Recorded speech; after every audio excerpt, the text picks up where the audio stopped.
So when you think about releasing anger, you're probably thinking about screaming, punching, like cathartically expressing your anger in the various like somatic ways and like having like this big explosion of feeling. What if I told you that it doesn't have to be this way? And no worries, we're going to be diving into the somatic expression of anger. We're going to talk about that later. But I want to talk about something that is a bit more subtle, that is a bit more like human, that is not so grandiose and like so extreme.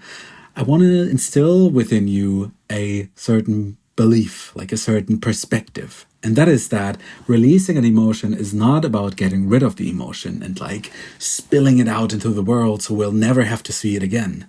It's about releasing the resistance we have towards the emotion. It's about making the emotion our guardian in that case of anger. It's about making the emotion our friend, our ally, the thing that is like making us whole. Because if we would get rid of our emotions, if we would get rid of our sadness or shame, all of these things, we would get rid of an aspect, a piece of our personality, a piece of your soul, and something would be missing. And most likely we will project whatever was missing outwards, because the soul has a tendency of wanting to become whole, and we want to become whole a bit more in this video. We want to talk about anger and how to befriend it. And before we befriend our anger, before we get into the details of how exactly that works, let's talk about 5 aspects of anger that are crucially overlooked in the somatic spaces and probably are overlooked in your life as well. So the first one is that anger is in direct contact with your boundaries. Without anger, there would be no boundaries. Boundaries are sort of the thing that anger is made of, and vice versa. So anger is the substance of your boundaries. Anger, like if you imagine your boundaries like a wall that has been built around you, and hopefully that wall has like a gate so people can come in and people can go out, but the gate is well guarded. Then anger are the stones with which the wall is built. But it's also the guardian on top that tells people that don't deserve to be in your space, that are abusive towards you, that shame you, that are just not in alignment with what you want in life, to politely say, no, not any longer. You're not allowed in my field. Like, I don't let you into my relational field. No, stop. I don't want you to treat me this way. The walls are up. This is not about, in the especially when we're talking about empathy and we're talking about spirituality and being like open-minded, compassionate, all of these things. Anger honestly has like a bad rep, because who in the world like wants walls around themselves? Like, aren't we all love and light? Don't we all want to love each other? If loving like everything includes letting everything in, then I don't want to switch places with you, honestly. This is true for the various clients that I work with, and I believe that it's true for you as well. That means you're also letting people in that are potentially abusive and toxic. You don't need to open your heart to everyone. And this is the voice of anger that I'm now representing.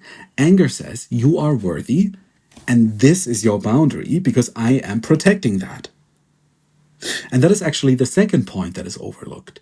Anger is connected to your self-worth, because if there wasn't something worthy about you, something worth protecting, why would you be angry then? Like, the warrior is only going into battle, is only like putting up a defense because there's something worth preserving, worth protecting, that he's fighting for, and that is your self-worth. So if you don't have any self-worth and you're like slouching, I'm like, yeah, abuse me. Like, yeah, just be toxic towards me. Yeah, it's okay. Like, I'll take everything that I need. That's a lack of anger. Anger does this. Anger is like, I'm here. This is my field. And I don't let anyone fuck with me. Stop, like, putting up the boundary, putting up the wall, because this is worthy. I don't want to be treated badly because I don't deserve to be treated badly. Stop. This is the energy of anger, of healthy, integrated anger, healthy aggression outwards when aggression is needed. Doesn't mean that we're like throwing tantrums like a little child, or we're like destroying things and like throwing cutlery and whatnot. No, it doesn't mean that. It means a healthy raising of our voice, a healthy boundary that is in place, that is coming through our self-worth and the connection with that. And that's the third point. Anger is always fighting for something. Like, anger is always fighting for you. We're not just angry because we hate stuff. We're not just angry because people suck and you suck and you suck. Like, anger always has a meaning. You're always angry for something. You're always angry because there's, again, something worth preserving.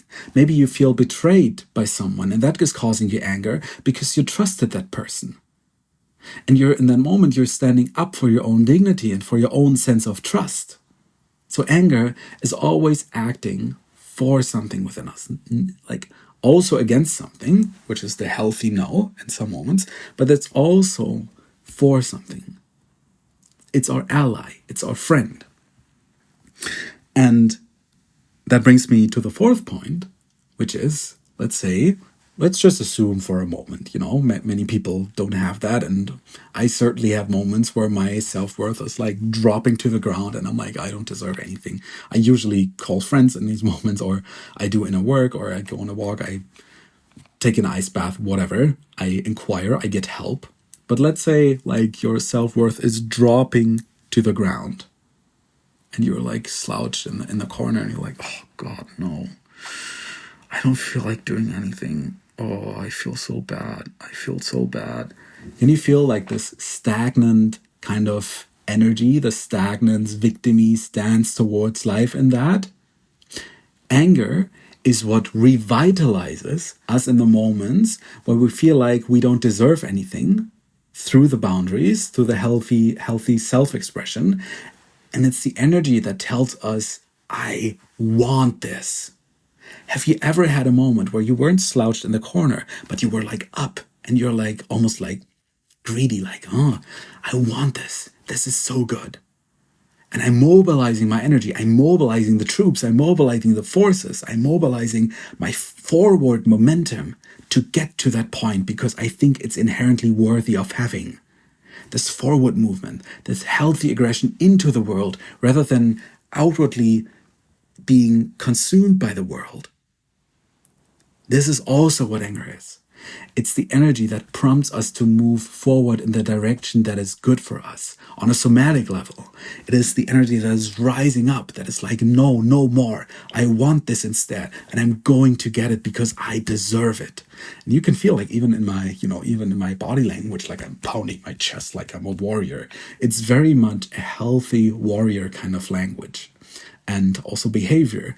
And the thing is, and this is why most people are careful with anger, maybe even for the right reasons, depends on who you are.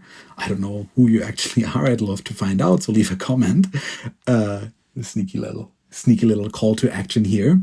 But what I'm saying is that I actually lost my point. I was so fueled with anger that all the energy was raising upward, and now I don't even know what I'm talking about anymore. Oh, I get it. I was talking about that the warrior can fight for something and can be like a very healthy expression of anger, but there's also a shadow side to the warrior. A warrior can be destructive for the sake of being destructive because he doesn't know what he's fighting for. He doesn't have this kingly or queenly integrated sense of, I'm here, I'm strong. He's just like a berserk that is just, seeing red and destroying everything. This is not what I'm talking about here. I'm not talking about abuse. I'm not talking about toxic behavior. I'm talking to you because you are probably afraid of exploiting behavior like that because you are on the other side of the equation. You probably have too little anger and you probably need a bit of that healthy anger. And you don't have that healthy anger because you've experienced in the past moments where anger was threatening to you, where someone was embodying the shadow side of anger.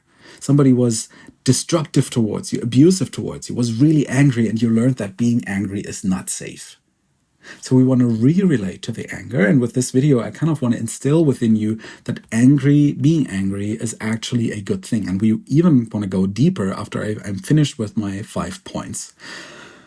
I'm talking so much, but let's get it on, because I feel very, very alive in this moment. And this is the 5th point: aliveness.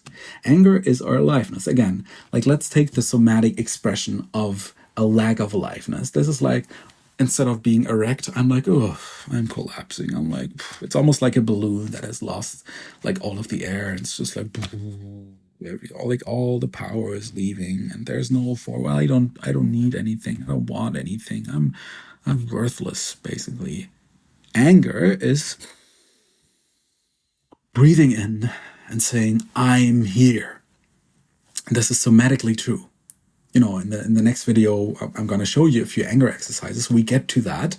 And what these exercises will show you, that anger equates aliveness. And when you're cut off from your anger, you're cut off from your life force energy, and you're cut off from your inherent aliveness. And this might seem very, very strange, because you might think that you don't want to be. Why would I want to be angry? Again, this is not about the toxic sides of anger. If there's one thing I want to give to you through this video, then it is that anger can be enjoyable, and it can feel alive. It can feel like every fiber of your being is filled with this fire, with this sense of warmth, and like deep breaths, and like forward momentum, and I'm gonna get it. Doesn't mean that you have to act against anyone. You probably won't harm anyone on the way. I'm purely talking about a somatic level.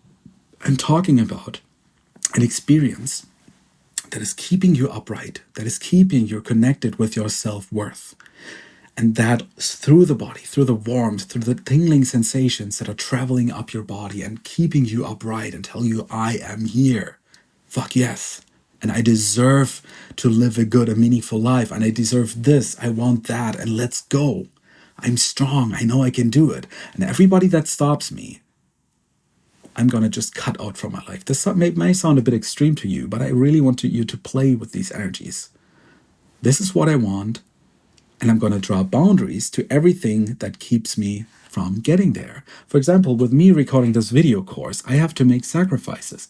I have to have this certain sense of aggression and almost greediness towards fulfilling that goal. And that means sacrificing other options. That means sacrificing maybe connecting to people that are not good for me. Because if I have a draining conversation right in front of a video recording session, then my videos won't be as vital because I'm drained. So I use my anger to put up the boundary and focus on what I want.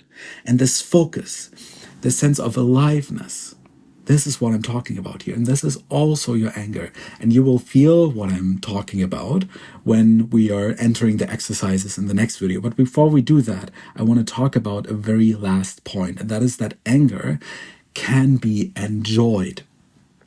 And you might say, like, anger can be enjoyed? Are you fucking stupid? I don't want to be angry. Like, are you dumb? Okay, didn't say anything. If you don't want to enjoy your anger, okay, the door is over there. Like, just leave the video, click the X button, close your laptop, and go hide your anger somewhere else. I'm telling you, yes, you can befriend your anger, and you can actually enjoy your anger. And not only that, I think you should. Because anger is a fact of life. And also anger is connected with your sexuality, because somatically your anger is happening in your lower belly and in your genital area and in your hip. There's like a lot of fire happening in there that is rising upwards. So you're like, your hips are getting activated. The sexual dimension of your body is getting activated. You're getting all alive. You're getting filled with life force. If you're a man watching, probably like you will feel your testosterone and you will feel like this healthy, yes, I'm here. And the same is also true for women, this sense of, I want that, I'm alive, I'm beautiful, I deserve it, this yes, I'm allowing myself to taking up space. And there's an enjoyment that comes with that. But not only theoretically what I'm talking about here, but also really in the moments you somatically witness the anger. And if you're feeling like maybe I am like transmitting something through my words, maybe I'm a psychic. Who knows? Maybe I am. Maybe you're feeling like what I'm talking about here already through listening. I would hope so. If I'm doing a good job, then I'm happy if you feel like this, what I'm talking about now. But if you don't, let's take a moment. And I want you to think of something that makes you really, really angry. Maybe even right now you're frustrated about something in a very subtle way. So I'll give you a moment to find something. And if you're like feeling alive and you feel like this healthy sense of aggression and fuck yeah energy that I'm experiencing it right now while talking, then stick with that. So you can also pause the video if you take a bit longer to find something that you're angry about. Usually there's plenty of reasons to be angry about stuff. Like it could be injustice in the world. It could be someone abusing you, like overcrossing your boundaries, you know. So stop the video if you need to find it. And then I want you to focus on that sensation within your body. How do you know in your body that you are feeling anger right now? And while you do that, I want you to imagine like a volume knob in your head that goes down until 80, 70%, 60, 50, 30, 20, 10, 5, 4, 3, 2, 1, and your thoughts are completely quiet. And all that you're left with is the feeling in your body of anger. Where do you feel it? How do you know the anger is there? Do you feel it in your belly? Do you feel it in your chest? In your hips? Does the anger feel warm or cold? Is it traveling? If the anger had a color, what color would it be? If this feeling of anger, that sensation of anger in your body had a texture, how would it feel like? Stay with the feeling. And if you're staying with the pure feeling within your body and turn off all of your thoughts, you're just here with the sensation. There's not even words for the sensation. You're left with what the word anger is pointing towards in your body. And if you're with that anger in your body, is there something about your anger that you can enjoy? Even if it's like 0.1%. 0.1% about this flamey, fiery, powerful sensation in your body. Is there something about it that you can enjoy? And can you allow yourself to enjoy that? Can you breathe into the enjoyment of... Can you maybe even make a sound, use your voice to increase that enjoyment, to voice that enjoyment?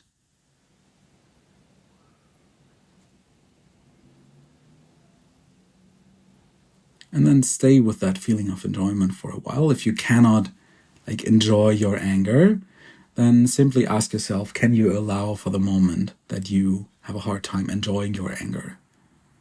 And see if you can maybe trick yourself and ask yourself, can you enjoy something about the resistance towards your anger? Is there maybe like a feeling of power or a no towards your anger? Something like that. Or maybe another emotion, something that's happening in your body that you can enjoy, that you can accept, witness, that you enjoy being with. So this is on a somatic level, how we can make our anger our friend. And then we can inquire with the anger. We can ask the angry part. First of all, we can think about, what does this part look like? To me, I always think of Dragon Ball Z when I'm angry, because they usually also, they get really angry and then the energy is like streaming upwards and their hair is like doing strange stuff and they get superpowers. This is like how I imagine my anger. Sometimes it's also like this flamey being, like a devil, whatever kind of archetype being. How would your anger look like? And if your anger could speak, what would it say? If you do this, let the answers arise within you. Within you. I'm a French angry person right now. Let the answers arise within you. And then enter into a dialogue with your anger. You can speak to your anger. You can ask your anger, what are you protecting me from? What are you fighting for? Why are you here? All of these questions, allow yourself to be curious and inquire about the anger. And you will be surprised what you'll find out. And in the next video, we're going even deeper into the somatic experience of your anger. I'm going to teach you some of the best anger release exercises that I know, and we will also deepen our relationship with the enjoyment of our anger. So I hope I see you in that video. I hope you found this video helpful. If you did, leave a comment, subscribe to the channel, leave me a like, and I'll see you in the next one. Bye bye.